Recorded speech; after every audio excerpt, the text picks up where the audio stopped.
მოგესალმებით ქართული ტელევიზიის ეთერიდან. თქვენ უცქერთ გადაცემას ცოდნის კიბრი, რომლის ავტორი და წამყვანი გახლავართ მე, მანენა აბაშიძე. გადაცემის ნახვა შეგიძლიათ ყოველ ხუთშაბათს, საღამოს 10 საათზე. ხოლო განმეორებითი ხილვის სურვილის შემთხვევაში შესაძლებელია პარასკევს დილის 7 საათზე. ვერც მაყურებელს ვაკადრებ და ვერც ბატონ პეტრეს, ახლა რომ წარმოვადგინო, ყველამ დაინახა, რომ ბატონი პეტრე მამრაძეა სტუმრად. ბატონო პეტრე, მე მინდა მაყურებელს მოვაგონო, თუ 20 თებერვალს ნახეს ჩვენი გადაცემა, იხილავდნენ აუცილებლად ბატონი პეტრეს უმშვენიერეს მეუღლეს ლალიკო იაშვილს, რომელიც ძალიან მიყვარს, ასევე მშვენიერი ოჯახის შვილს. აქვე მინდა ბატონ პეტრეს ვთხოვო, მოიგონოს ის ფრაგმენტი, ძალიან ლამაზი პოეტური ფრაზა გამოიყენა, როცა თქვენ პირველად შეხვდით, თქვენი შეხვედრა რომ მოხდა ლიზის, მშვენიერი ლიზის და თქვენი ბალიშზე რო იხილეთ, დაბრძანებული, რა სიტყვები თქვით მაშინ? ესე იგი, ამან გამაოცა. იცით, ორ-სამ სიტყვი ატმოსფეროზე, რომელიც მაშინ. კი ბატონო. 95 წელია თებერვალი დაიწყო და გართმოვა დინში. და ჩვენ ცხოვრობთ, სადაც მე დავიბადე შიგნით ბინაში, ჭანჭველის გამზირზე და ახო მაყურებლისთვის და ლალის ქონდა ყოველთვის ჩემს მეუღლეს ერთი კანისტრა ბენზინი, რომელიც ავავსეთ და აივანზე იდო. მარაგის სახით. მარაგი, იმიტომ რომ მანქანები არ საჩერებდნენ და კანისტრა რო ქონდა, რომ ბენზინი გაქვს. მაშინ მეტი შანსი იყო, რომ მანქანა გააჩერებს და წარმოგიდგენია. პირველად გავიკეკეთი რამ. დიახ. და ესეთი ვითარებაა და მე უკვე დანიშნული ვარ შევარდნაძის აპარატის უფროსად. დიახ. მთავრობის მეთაური იყო მაშინ, საბჭოს მეთაური იყო მაშინ ბატონი ედვარდი და პარლამენტის თავმჯდომარე. დიახ. მე პარლამენტის წევრის ვიყავი და მისი აპარატის უფროსი იანვრის დასაწყისიდან. და პირველი შემთხვევა რომ მომიწია პროტოკოლის შესაბამისად გაცილება მისი აეროპორტში და რომ დავბრუნდი, რა თქმა უნდა მანქანა მომსახურებოდა, იქ მისაღებში ჩემთან მითხრეს ყველაფერი კარგად არის, ბავშვი გაჩნდა. სასამბობთ. და არ შევედი კაბინეტში, ისე გავარდით სამშობიაროში, ორთაჭალაში. აჰა, მეოთხე სამშობიარო იყო მან ორთაჭალაში. პროფესორ ვარყოფითი რეზუსის. დიახ, ეგრე ერქვა. ძალიან კარგი ვიცნოდით ამ ექიმებს, შესანიშნავი პირობები იყო, რა თქმა უნდა, რთული. არც გათბობა, არც ბევრი რამე სხვა, რემონტი ახლა რო არის გარემონტებული. დიახ. ხო და შევედი იქ, რა თქმა უნდა, იქ ჩემი სიდედი და სიმამრი იყვნენ წყინვალე ხალხი. მე საოცრები. ჩემი მეუღლის დეიდა კაბატონებასაც გუშინ შეუსრულდა 90 და არის სრულ ფორმაში. რას ამბობთ? და პირველმა მან ნახა და თქვა რომ ძალიან ლამაზია. და მე უკვე როცა თქვა დაგვიბარეს და აი დიდ დერეფანში, საკოს დაბდა დერეფანია დიდი და მოგესალმებათ რომ მოულედი ცხადია, კედლები ყველაფერი და ვხედავ რომ შეიძლება ქალი მოდიოდა და მოყავდა რაღაც ეს ფიზიკო, მაგრამ მე დავინახე.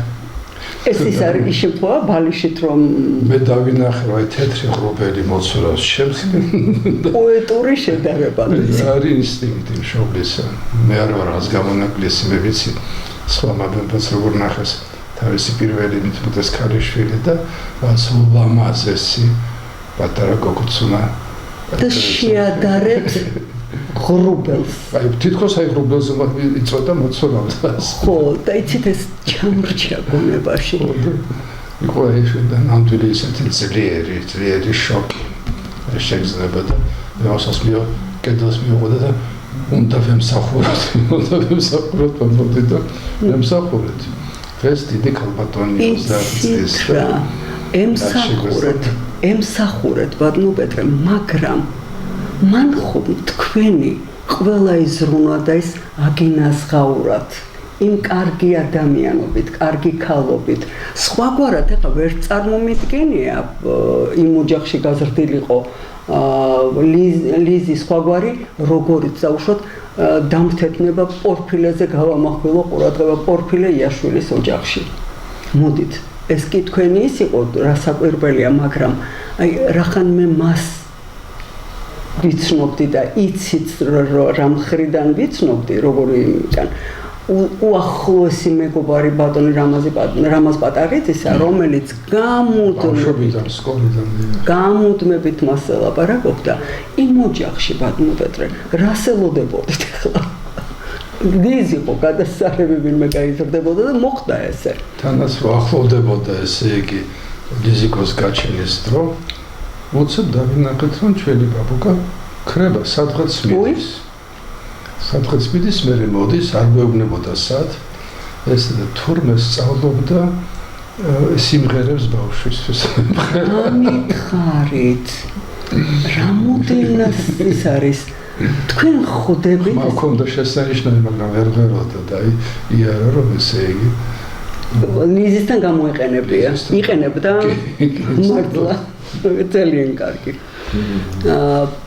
ეხლა მე მინდა მოგახსენოთ ბატონო პეტრე რომ ავირჩიე ისეთი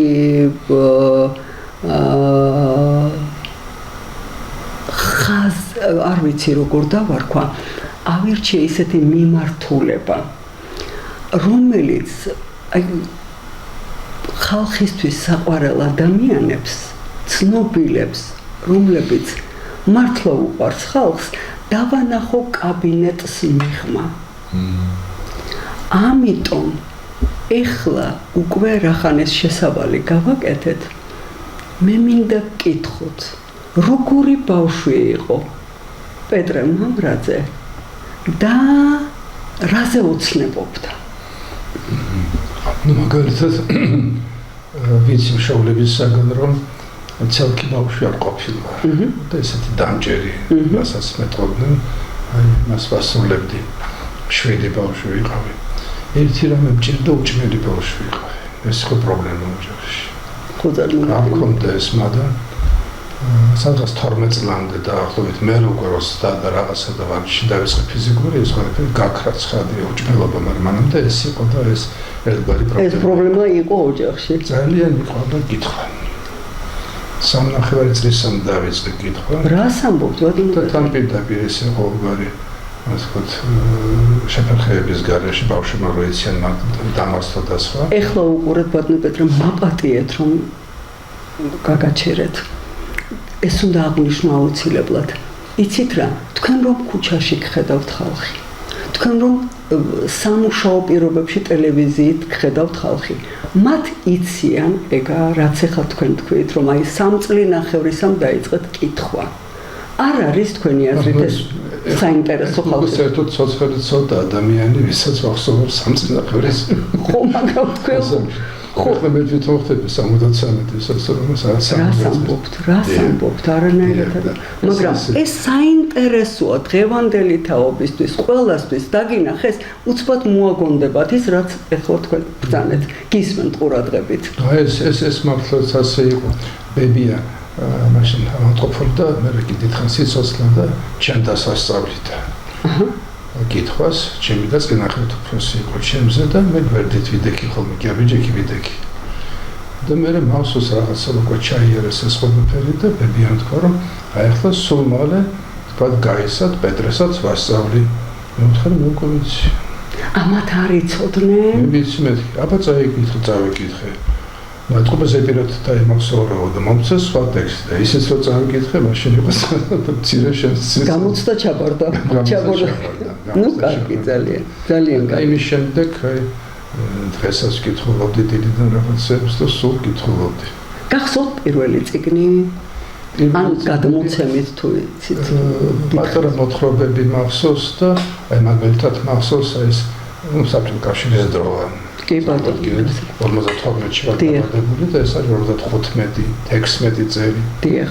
და აი ეს წიგნები ესეთი კარტონის, სქერი კარტონის ყდებით მახსოვს. მახსოვს ეს სურათები ამ წიგნებზე აი კარგად მახსოვს ასე დიდი მატარებელი ფლაგმანი მოხრის და მოთხრობები იყო და გორია ბავშვის მეხსიერება როგორ აღიქვა იმს აღქმა არა ვიცოდება ასე რაზე ოცნებობდით აქვე ნუ მე მახსოვს რომ ოცნებობდი რომ ყოფილიყო მეეზოვე რა ბევრი ბავშვის ოცნება იცით ჩვენთან ცხოვრობდა სახლში პირველ სართულზე მეეზოვე ალექსი თავისი ოჯახით კარგი კაცი გარდამისა ეს სხვა დრო იყო ის კონსიერჟიც იყო მაგალითად საღამოს დაული და მოთხილე სადარბაზოს ესე იგი ორი სადარბაზო ჭავჭავაძის გამზირიდან ორი რიგის ქუჩიდან მაშინ ჯერ რიგის ქუჩას კასკია თქვა ყარაულის ქუჩა იყო ეს მე რიგის ქუჩა ტახტაკშვილის ქუჩა და დაული და ჩაკეტავდა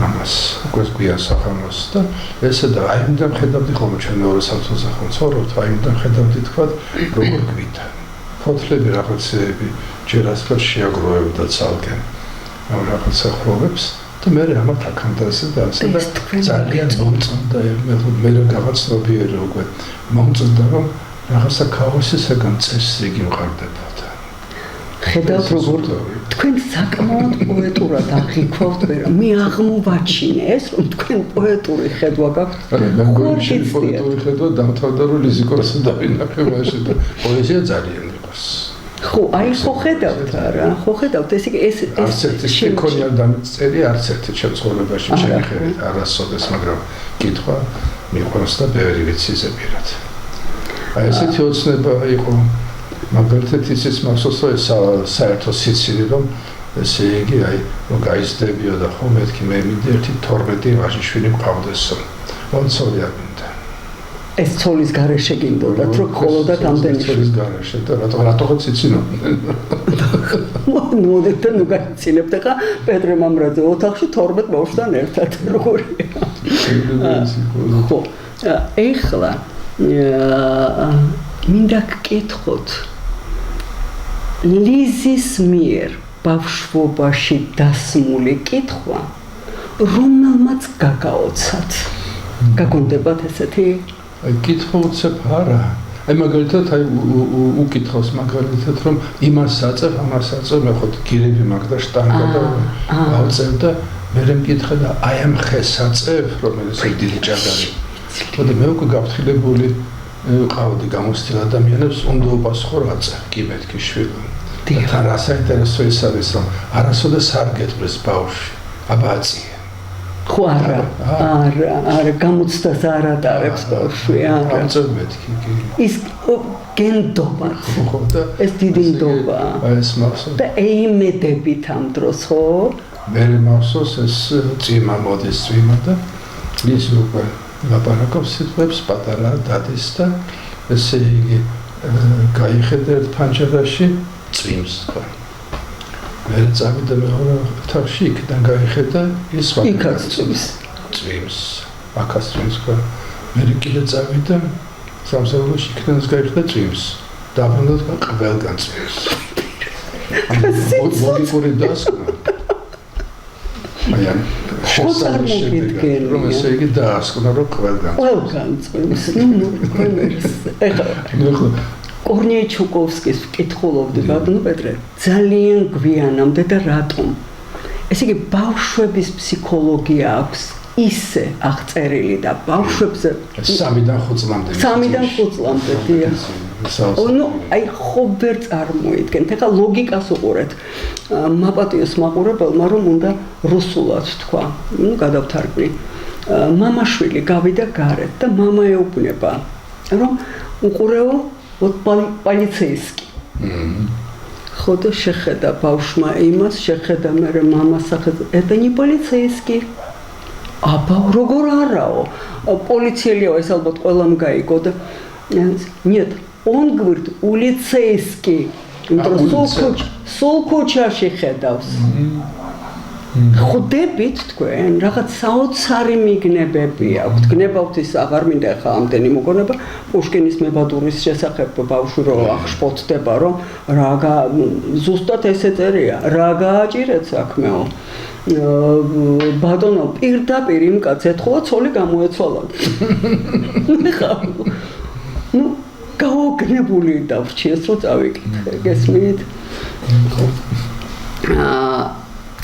ბატონო პეტრე თქვენი იმ პოეტური ხედვიდან გამომდინარე გამიჩნდა ესეთი კითხვა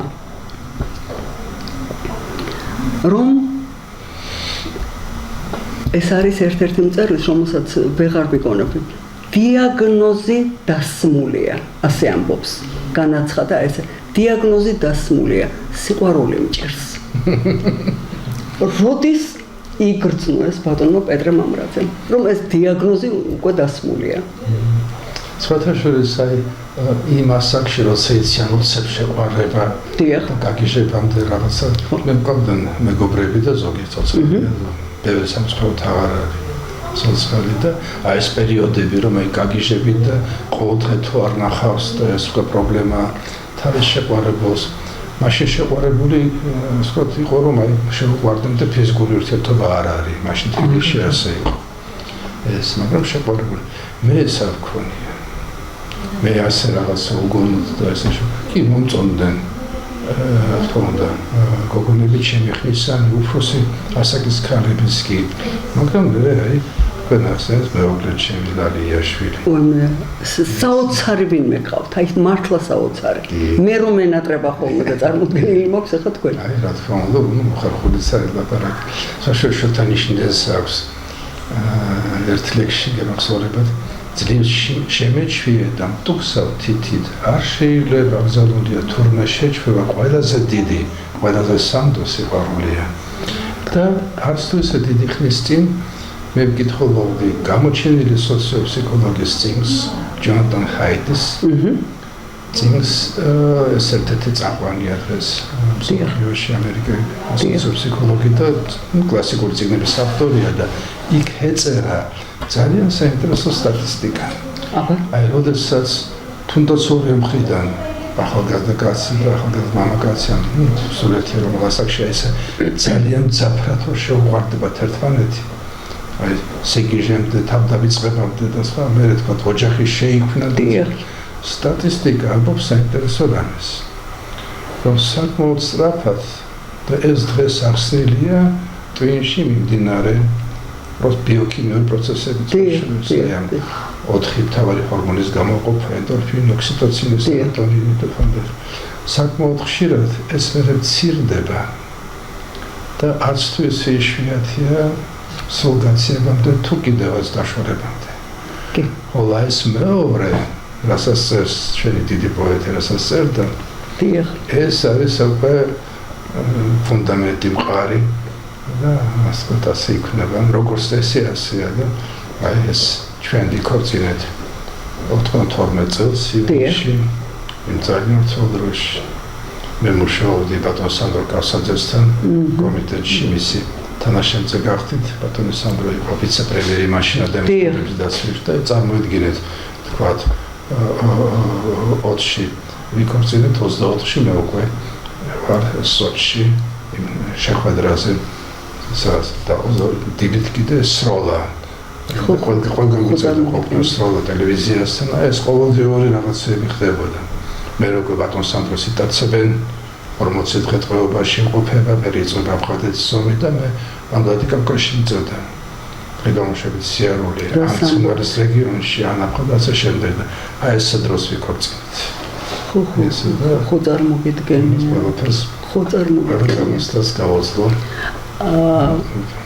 პოეტურ პეტრე მამრაძეს თუ გაუკეთებია ისეთი რამ რომ ლალიკოს ასეამუნოთ გააკვირვათ უფრო სწორედ ასამო რა ვიცი რაღაცები ალბათ უფრო წვიმანები ხო რა წვიმანები რაღაცა რაც უყვარდა თქვა ესე და თქვა რაღაც შეამხთა და ვიყიდე. გაუფართოვეთ ხოლმე თვალები ამ მოულოდნელობისაგან მიხარია ძალიან. ეს ახლაც ასე ხოლმე ვცდილობ.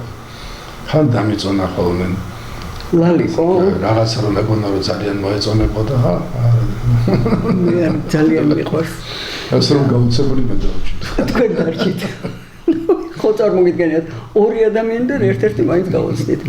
ბატონო პეტრე, თქვენ ოჯახის წევრად ყავთ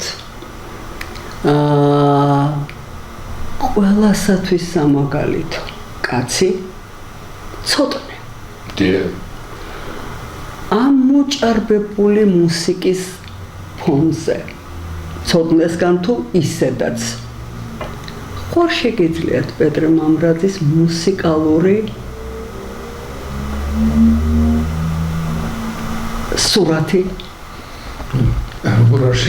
შეიძლება აი რა შეიძლება მუსიკის ხანგებზე დავიბადე, იმიტომ რომ მამიდა ლიზიკო მამრაძე იყო ცნობილი პედაგოგი ფორტეპიანოსი თბილისში, მე დამსახურებული პედაგოგი იყო და მაშინ ასე იყო.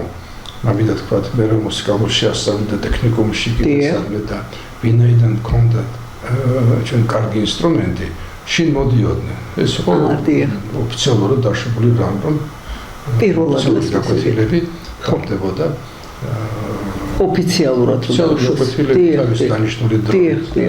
სოთეხი და სადაც მამინდა შოდერის პიანინო, როიალი და მოდიოდნენ და ამიტომ მთელი რეპერტუარი მაქვს ცხადი. ისმედის და ძალიან შემიყვარდა მუსიკა. მაგრამ რომ თხოვეს, რომ აი შენს ახლა თხოვეს, ეს არის რაღაცა ულტიმატუმი, რომ აი ეგებს შევადგე და შენც ისწავლა, მე არ მინდოდა. სწავლა არ მინდოდა და მაინც შემიყვანეს შესანიშნავი გამქვით, რომ გარიგება მოხდა. ხელწერილი დაიწერა. ის შემდეგ მე არ მოვინდომე გაგრძელება. ეს ჩემი ასე არჩევანია და მე შემიძლია რაღაცა სხვა დაარღვიოთ ეს თქვა ეს სპორტი ან რამე. ხო და ეს ერთი წელი ვიარე პატიოსნად ძალიან კარგი ახალგაზრდა ქალი იყო პედაგოგი ნინო ახვლედიანი სამწუხაროდ ახალგაზრდა გარდაიცვალა. ეს ქალბატონი და დამთავრდა ეს წელიწადი წარმატებულად რაღაცა რა ქვია მას კონცერტებია თუ რაღაცა დაუკრავი ის ნაწარმოები დღესაც მახსოვს. რას ამბობ? მაშინ დაკვრული დასრულდა ეს წელიწადი და რატოღაც შეიქმნა ოჯახში განწყობა რომ რა თქმა უნდა გააგრძელებს და ისწავლის. და უცებ მე შენახული მქონდა ოჯახში, ჩემს ოჯახში. დოკუმენტი. ამ კანცელერიას მაშინაც ასვათ წესრიგში ამოვიღე. წარმოვიდგინე, რამოდენა ხართ მაგ დროს? აი ოჯახი გაუცდა მაშინ შობლები მამი და მაგრამ არასასიამოვნოთ. არა მეთქი და ეს სპორტზე თქვა ვივლედი რაღაცას მაშინ იყო კარგი წრეები იყო, დამაჯიშის წრე იყო. კი ბატონო, ბევრი შესანიშნავი სუსტი ვიყავი. ეპონებით სუსტი ვიყავი და მე უკვე დავისხე სერიოზული ბავშვი და თქვენ შავი ქამრის მფლობელი ხართ კარატეში, ხო? არა, სულ მითოლოგია. მართლა? მაგრამ მე ბავშვი და ტენის თამაშობდი, დიდ ტენის. გასაგებია. შიმერინასთან დამარალისეინა ჩემპიონი იყო საფრანგეთის სტადიონზე თბილისელი ქალბატონი. ის როგორც ნეგრებესკი თბილისელი კაცი ჩემპიონი. მე უკვე ესე იგი კრივზე დავდიოდი, მაგრამ ძირითადად იყოს შინ განტელებით, გოლებით და ასე შემდეგ. და ამას აწევ? ის კითხვა. ხო. ეხლა აქედან გამომდინარე მინდა იმ თქვენი ოჯახის წევრზე რამდენიმე წინადადებით ყველა ქართველისთვის საამაყო ცოტნეზე რომ ბრძანოთ რამდენიმე სიტყვით მაინც. ჩემი და ნინო მამრაძე უფროსი და რომელსაც ნინოს ვაჟიშვილი ეს, ნინოს შვილიშვილია. ნინო წარმატებით დაამთავრა მუსიკალური აწლედი, აქ ჩააბარა კონსერვატორიაში ნოდარ გაბონიასთან. გადავიდა შემდეგ წელს გადავიდა მოსკოვის კონსერვატორიაში. ой, რას ბრძანოთ? სერიოზული განაცხადია. პროფესორ ზაკის ასპირანტი. რას ამბობ? წარმატებული ამიერკავკასიის კონკურსის ლაურეატი იყო ფორტეპიანოს. და შიქ, ვთქვათ, მომისმენია ზაკი ლასენკო, რომ ეხლა საფრანგეთში ბეთჰოვენს ამ თაობაში უკეთესად არავინ უკრავს. მახსოვს ბეთჰოვენის ამ ფესტივალზე მიდიოდა და წინასწარ ულოცავდნენ პირველ პრემიას, მაგრამ არ გაუშვეს დელეგაცია. ჩეხეთში ამბების შემდეგ მოგეხსენებათ, ვიღაცა ჩეხმა რეჟისორმა, რომელიც გადასული იყო ცხოვრობდა ავსტრიაში.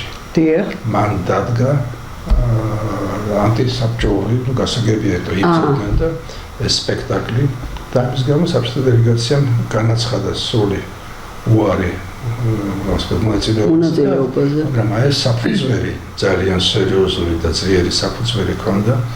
ნინო მალე გაყვანცოლად ნიკო სულხანიშვილს. მე ვიოლინოს ჯგუფის კლასის მუსიკალური აწმედიდან და ნიკო სულხანიშვილი იყო შვილიშვილი იმ დიდი ნიკო სულხანიშვილისა ჩემი სიძე და შესანიშნავი მუსიკოსი თვითონ ეყოლოთ ირინა სულხანიშვილი დიშვილი და საოცარი ბავშვობაშიც საოცარი როგორც იყო და მე რო იზრდებოდა და ესენი წავიდნენ არაბეთში სამუშაოდ 93 წელს შემდგომაზე. მაშინ არაერთმა ქართველ მუსიკოსმა შეძლო გასვლა. ბერიძე იყო მაშინ ეგვიპტეში ქაიროს კონსერვატორიის რექტორი. ბევრი გადაარჩინა კონტრაქტები და იქ 10 წელი გაჩერდა. 10 წელი გაჩერდა და იქ ნინამ დაამთავრა წინვარად ეს კონსერვატორი. მე უკვე აქ ჩამოვიდა და ნიკო გარდაიცვალა და უეცრად ძალიან აგრესიული თავის ტვინის სიმსივნით. რას ამბობ? ოპერაცია ყველაფერი ვერ გადაარჩინეს, ხადია, თუმცა ყველაფერი გაკეთდა ცხოვრებაში და აი გათხოვდა ერინა, გათხოვდა 2008-ში და 10-ში შეეძინა უკვე ეს ჩვენი ცოტნე. მერე ნინიკო. ცოტნესენება ნინიკოს გარეშე წარმოუდგენელი ესეთი დადაცმა არიან და მერე ერინა გარდაიცვალა უეცრად ადრე ინფარქტით ჰქონდნენ და ემბოლია ესე ბავშვები იყვნენ შესაბამისად წარმოედგინეთ 5 წლის და 5 წლის მაგრამ ცოტნეს უკვე ეტყობოდა რომ მიდიოდა ხოლმე თავისით როიალთან საოცარი ბავშვია რა შედეგები აქვს რასაც მოსინჯავდა და ირინაც ეტყოდა ხოლმე დედამის ამოჩემდას რომ მე მგონი მაშინ რაღაცა არის და ამ რაღაცა მე უკვე ამ ტრაგედიის შემდეგ როცა ბავშვები დაჩნდნენ ალბათ ისე მოხდა რომ მამა მე წავიდა სხვაგან საქართველოში არ არის ხო და ესე იგი აი თანდათან დაიწყო საოცრებები ხო კერძოდ აი მაგალითად სადღაც 7-8 წლის ასაკში შეეძლო დაედო პარტიტურა ოპერისა და წაეკითხა ისე როგორც მე მის ასაკში კითხულობდი თქვათ მოთხრობებს ანუ რომანს აი ესე კითხულობდა და ახსოვდა აბსოლუტურად მე ამახსოვს ახტებოდა რაღაცა დირიჟორობას დაიწყებდა იქ ოთახში მე ისე დაждდებოდა და ესე კითხულობდა და დაიწყო ეს იმპროვიზაციები და ატონალური მუსიკით ანუ ისე რომ არანაირად ნაზიარები არ იყო ამ ატონალურ მუსიკას შონბერგი, ბებერნიბერგი და ასე თვითონ დაიწყო. და როგორც ამბობენ ეს დიდი მუსიკოსები და მსოფლიოში ვინც ისეთი გამოჩენილი კომპოზიტორი ამ წლებში ყველას შეხვდა. ალბათ პირველი შემთხვევა, როცა პატარა ბავშვმა კი არ გაიარა, რასაც ყველა გადიოდა კაბალევსკის რაღაცა პარა. პირდაპირ დაიწყო ამ რთული ატონალური მუსიკით. ნუ მოგიხსენებათ მისი წარმატებები მეცოს 25 წელი რა შეცვლა ცოტნე გახსნა თავის ნაწარმოებით გახსნა დიდი როლი შეასრულა ბატმანიკო ელი გარაჭკალმა მე რთულ პერიოდში სამომიტოვით ჩაიყო და ცოტნე გახსნა სეზონი ოპერისა შოსტაკოვიჩის კონცერტით როცა იყო 10 წლის ეხლა რამდენი საათია ეხლა 16 შესრულდება აგვისტოში უკვე დიდი და მასზე წარმატებები აქვს და აი დავასრულო საერთოდ იანვარში წელს იანვარში ჩატარდა მოცარტეუმი ყოველწლიური ზალცბურგში მოცარტის ქალაქში სადაც მოცარტი დაიბადა ტარდება ეს ფესტივალი კი ზალცბურგში ტარდება იმ დროს როცა მოცარტის დაბადების დღე არის ბოლოს ერთი კვირაა ხოლმე და უკრავენ მხოლოდ მოცარტის ნაწარმოებებს როგორც წესი და აი წელს დიდი გამონაკლისის სახით მოცარტის სიმფონიების გარდა დაუკრეს ცოტნეს პირველი სიმფონია. იმ დღეს დაუკრეს მოცარტის პირველი სიმფონია. 9 წლისაბრად დაწერა ბოლო სიმფონია იუპიტერი, რომელიც დაწერა სულ ბოლოს გარდაცვალებამ და ასე ესე დიდი ხნით ადრე და ცოტნეს პირველი სიმფონია და კრიტიკა მიიღო ისეთი, რომ უხერხულისარი მოყვა.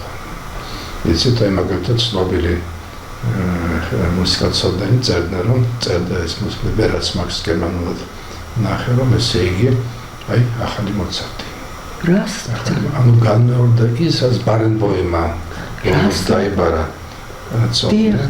აქსვაშეს ქალბატონ ელიზაბათიაშვილმა შეასრულა ძალიან დიდი როლი ამაში, რომ მოასმერინა ევროპაში ცოტნეს ნაწარმოებები წარადგინა რო იტყვიან და ახლა ეს იყო 2020 წლის დეკემბერი, უკვე ეს კოვიდი მოკიდებული და წავიდნენ ბარენბოიმთან ფილმში, რომელიც არის ატონალური გაწინება. საშა ქორიძეს ძალიან კარგი ფილმი, რომელიც სოფლიოში სპეციალურად დიდი მოწონება დაიმსახურა.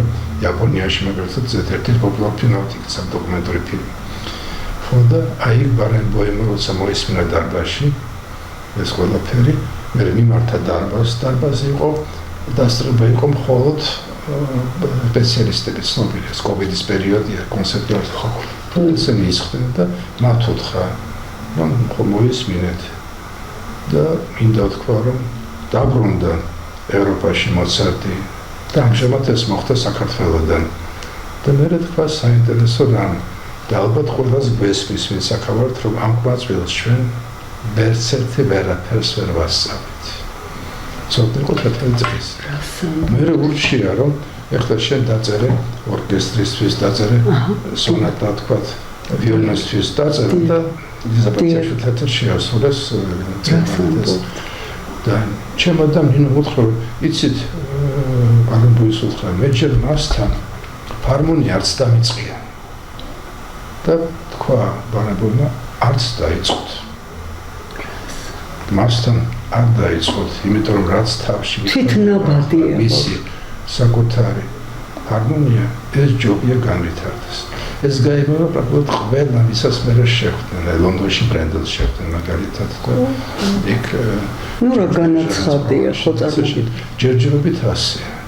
ჯერჯერობით ასეა და სწორედ აი კრიტიკა თავდება იმით რომ რა შეიძლება უსურვოთ ასეთ ახალგაზრდა კომპოზიტორს ბოლო ფრაზამ დამასწავლა რომ ერთადერთი ალბათ ის რომ აი მოცარტმა რო პირველი სიმფონია დაწერა 9 წლის ასაკში და ბოლო სულ რაღაც 25 წლის შემდეგ აი ცოტნეს უსურვოთ რომ ამ პირველი სიმფონიის შემდეგ ბევრი დრო გავიდეს მრავალი ათეული წელი ვიდრე თავის ბოლო სიმფონიას დაწერს ასე დასრულდა ეს კრიტიკა ნუ საოცრება როგორ მინდოდა რომ ამასობაში ნინიკოს სწავლობს შესანიშნავად ნინიკო ხო ნუ მაგაც გავიგე ხო რომ მაგრამ კიდე ასე რომ მე ვუთ ვაშიმილია ერთად არ ვახსენო მე მასოს როგორ უნდა ახსენო როგორ არის ერთად და ცოტა უძღვნის ხოლმე დაეკოს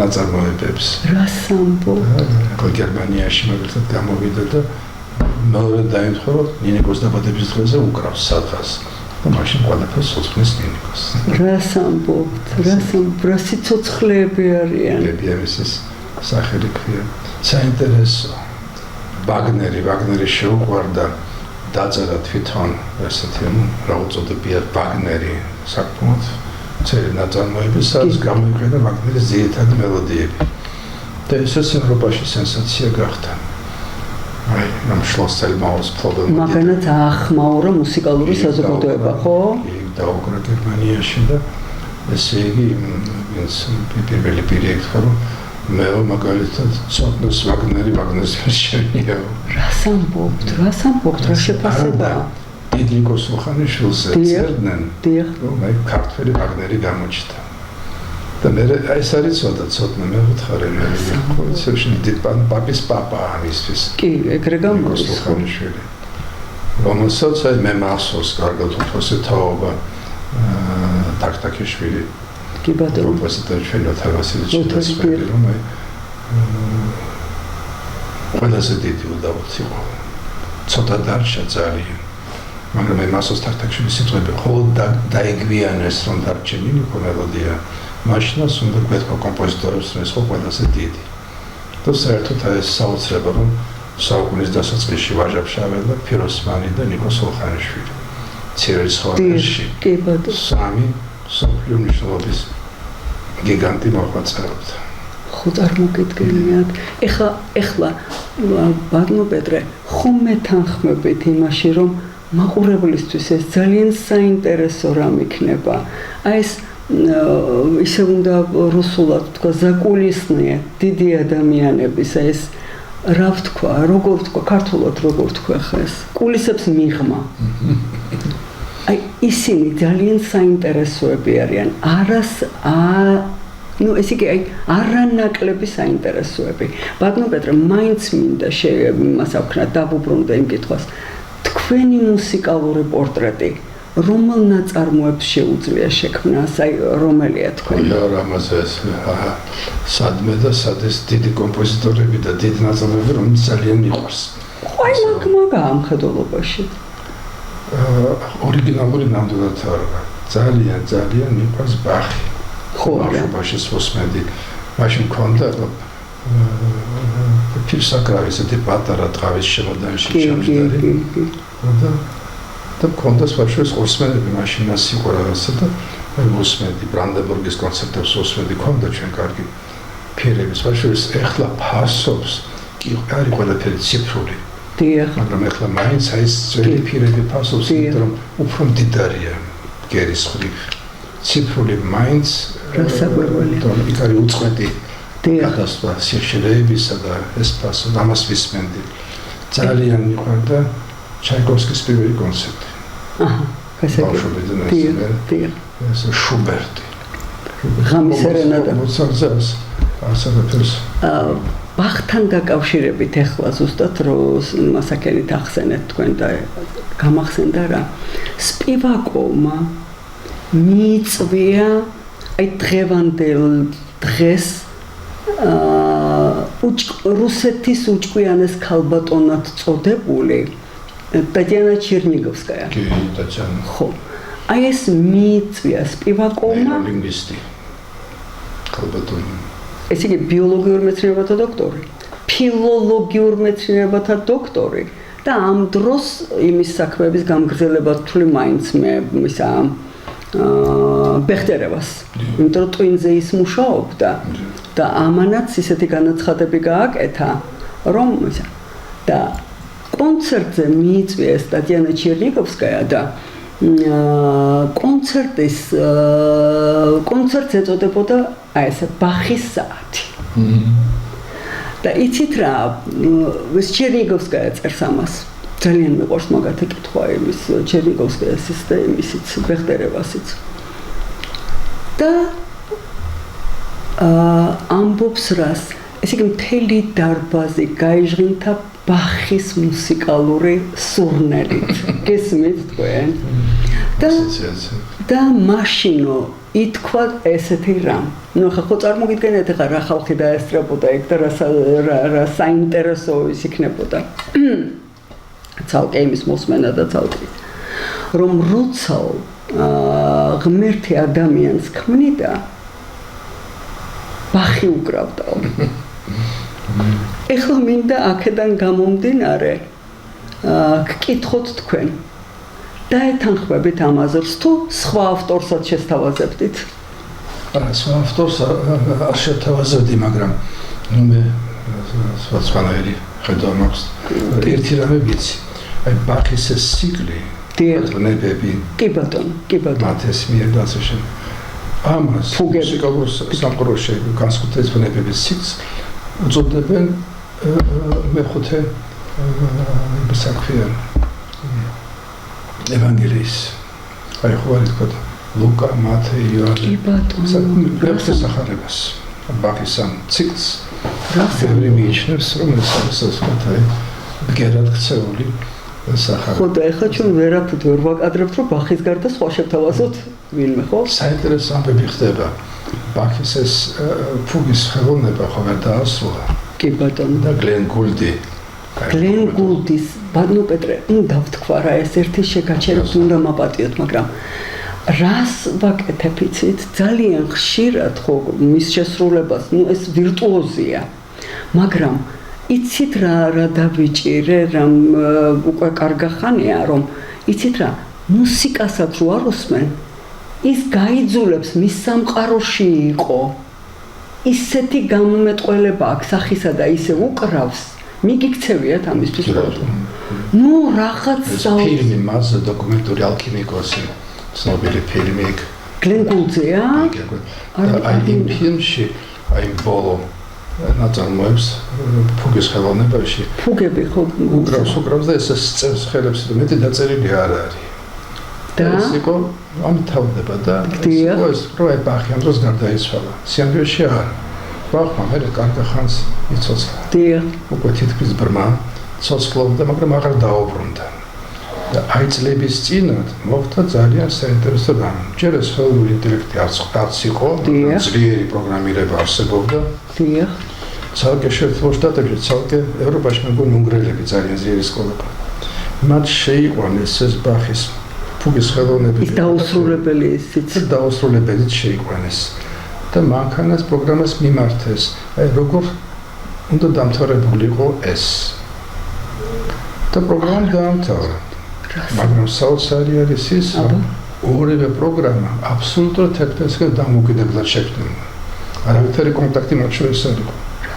ერთნაირად დაამთავრა. ანუ ის ჰარმონია და მკაცრი წყობა, რაც ბახს ჰქონდა, ამიტომ ზოგი კიდევ სანამ რომ ლამის ჯერ ფორმულას წერდა და მე ნოტებს ამდენად სადი არ არის სწორი.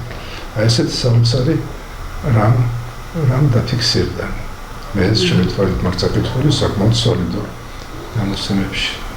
არა მოსაოცრება. შენიკოვსკაიასთან დაკავშირებით შემიძლია მოვყვე ერთი მართლაც დიდი სიამოვნებით მართლაც სასწრაფო ესეთი ვაშკაცობის მეცნიერის ვაშკაცობის იშვიათი ნიმუში. ეს ქალბატონი არის სოფლიოს არაერთი აკადემიის წევრი. არის სოფლიოს ერთ-ერთი წამყვანი ნეიროლინგვისტი. დიახ. და ქონდა მას ინტერვიუ რუსულად, ვაშკაცი სოფიო შევარდნაძესთან. და საუბარი რუსეთში ხდებოდა და რუსული ტექსტი შენახული მაქვს. ბევრ რამეზე და მათ შორის საერთოდ იმაზე, რომ დასავლეთში ხდება და აი უკასრავად ამ LGBT ცხოვრების წესის კულტივირება. დიახ, რომ ეს არის თორემ რაც არის და ეს უი რას ამბობთ? ეს კულტივირება რაც არის დასავლეთში. ხმარ უნდა მოიღო და ასე შემდეგ. დიახ. და მათ შორის ნორვეგიაში და სხვაგან ეს საბავშვო ბაღებია. ეს ფილმებში შეიძლება ნახოთ YouTube-ზე, იმიტომ რომ ეს პროპაგანდა არის მულიაჟები. არის ეს სასქეს ორგანოების მულიაჟები ყველაფერი ეს არის და ვიტრინებში ვხედავდი ბატონო ოსლოში ყოფნის დროს. ბავშვების ხედან 4 წლის, 5 წლის, 6 წლის, 3 წლის უჩვენებს პედაგოგი უჩვენებს აქტს. რას ამბობთ? და ამით აჩვევს და მე დავალება საშინაო. რას ამბობთ? აი თქვენ რომ წახვალთ ახლა სახლებში. უნდა იფიქროთ რა გირჩევნიათ რომ ვინ გირჩევით რომ გამოხვიდეთ. ბიჭი გირჩევნიათ თუ გოგო. ეს თქვენი ასარჩევია. რამოდენას ამ დროს ხედან ბიოლოგიური ბიჭები და შესაბამისად გოგონები, ვინც წესი და რიგით, მერე მათი ცოლები უნდა გახდნენ და ბავშვები უნდა გააჩნდნენ და გაგზელდეს. სიცოცხლე დედამიწაზე. და ამაზე ლაპარაკობენ და ჩერნიკოვსკაია ამბობს. ნორვეგია მიყვარს ძალიან. ეს არის საოცარი ქვეყანა. ხალხი, მოგესმით ნორვეგია, ხო? წესები, იგივე ადამიანის უფლებების დაცვაში ერთ-ერთი მოწინავე მართლაც და კანონის უზენაესობა და ძალიან მდიდარი კარგი გაგებით. ეს ყველა, მათი აკადემიის წევრიც ვარ, თუ საპატიო წევრი. მაგრამ ჩემი ნება რო იყოს, აი იმ ადამიანებს და ხო როგორ არის იცით, ეს ხო საბავშვო ბაღის, საკერძო ბაღის ინიციატივა კი არ არის. ეს არის შესაბამისი სამინისტროების, ჯანდაცვის და განათლების სამინისტროების დამტკიცებული პროგრამები, რაც სავალდებულოა. აუცილებლად შესაძლებელია. შეიძლება თქვა იმ პედაგოგს, ვინც საბავშვო ბაღში ძალიანაც არ უნდადეს ეს, მაგრამ შეიძლება სხვასა. რას ბრძანებთ? მაგრამ იმ ადამიანებს, ვინც ასე შელახეს და ფერქვეშ გათელეს ბავშვების შეუვალი უფლებები. ფსიქიკა. კი. ის ხომ ხიფია მაგასაკში. დიახ. ფსიქიკურ უფლებები მე ჩემი ხელით დავხეტდი. ტატიანა ამბობს? ნუ მიდით შეეწინააღმდეგეთ აბა. და რა არის იცით გაცილებით ნაკლებ რაღაცაზე თუნდაც რომ ეს მოსაწონი არ არის შეიძლება ადამიანი მე აღარ მიიღონ ქვეყანაში რა დაემართა ჩვენს ცნობილ ოპერის მომღერალს გვასაც არც წლების წინათ ქალბატონს რომელმაც მოგვაწემ დაწერა რა არც ერთი იქ ნეგატიური სიტყვა არ არის იმ ორიენტაციის ადამიანებზე რომ კულტივირება ჩვენში რომ დამკვიდრდეს არ ივარგებს ეს ამბავი დაკარგა ყველაფერი აბსოლუტურად აქედან იმ საზოგადოების შიბილი იქ კონცერტები გაუქმდა და მე ამან გაბედა პირდაპირ თქმა ჩემი ხელით თქვა და ეს ისეთი ის არის ქალბატონი და ამბობს რატომ იმიტომ რომ ბავშვის შეუვალი უფლება რომ მომწიფდეს სქესობრივად დაუდგეს ის ასაკი და იქ თავისთავად გამოჩნდება რა იყო ჩადებული მის ასე ვთქვათ ბუნებაში რომელი ორიენტაცია და საერთოდ მაპატიეთ ამ სიტყვის თქმისთვის მაგრამ რატო იქეკებიან ან ბავშვის ფსიქიკაში გაანებეთ არ შეიძლება იმიტომ რომ ეს არის ბუნებრივი პროცესი ბუნებრივი და ამან ეს მეცნიერულად თქვა მეცნიერულად ძალიან მტკიცედ დიდი ძალა ეს არის ასე ვთქვათ დარღვევა ბავშვის უფლებების რაც იქეს აბსოლუტურად შეგვიძლია არ დავეთანხმოთ რა თქმა უნდა მაგრამ იქ ყველაფერი სწორედ საპირისპიროდ არის წარმოჩენილი რომ ჩვენ ბავშვის უფლებას ვიცავთ ბავშვმა თვითონ გადაწყვეტს ბატონო არასრულწლოვანია სხვა რამეში მანქანის მართვის უფლება რატო არ აქვს მაშინ ბატონო პეტრე ნახეთ როგორ გადავაცილეთ არ შემიხედი ხო ხედავთ იცით რამდენი ისა მაქვს კიდე სალაპარაკო ისე გამახსენდა აი ფონზე რაც ხდება და დიახ ჰერშესკი როკილობდა რომ ეს კანონი მოაშორეთ ანტიევროპული კანონი LGBT პროპაგანდას მაშინაც ვერ შემოხვალთ რა სწვილია ვინ შეგვიშვებს ვთქვათ ამ ბაზებთან ერთად ჩვენს ტერიტორიაზე არანაირად ბატონო პეტრე დამრთეთ ნება რომ ერთჯერ კიდევ შეგაწუხოთ ალბათ რაღაცა პერიოდში რასაკვირველია რატომ იმიტომ რომ ძალიან ბევრი ის დამრჩა მოსაგვარებელი ეს კარგი ხნის შემდეგ მაგრამ მინდა უღრმესი მადლობა მოგახსენოთ აი უღრმესი მადლობა რომ ვიცი თქვენი საოცარი დატვირთული რეჟიმი და ამ პირობებში რომ ეს დრო გამოძებნეთ უღრმესი მადლობა თქვენ ამისთვის უღრმესი მადლობა მაყურებელს მოვახსენებ ესე იგი რომ მე გემშვიდობებით შემდეგი ხუთშაბათის საღამოს 10 საათამდე და გპირდებით ყოველთვის საინტერესო მასალას ვეძებ რამდენად გამომდის არ ვიცი ახლა მე ტაკერ კარსონი არ მაგრამ თუ კი დაუშვათ მოგეწოდებათ ჩემს მიერ მოწოდებული მასალა მხოლოდ მადლობელი ვიქნები ბატონო პეტრე კიდევ გიმეორებთ უღრმეს მადლობას მადლობა თქვენ ინტერესისთვის მოწვევისათვის მადლობელი ვარ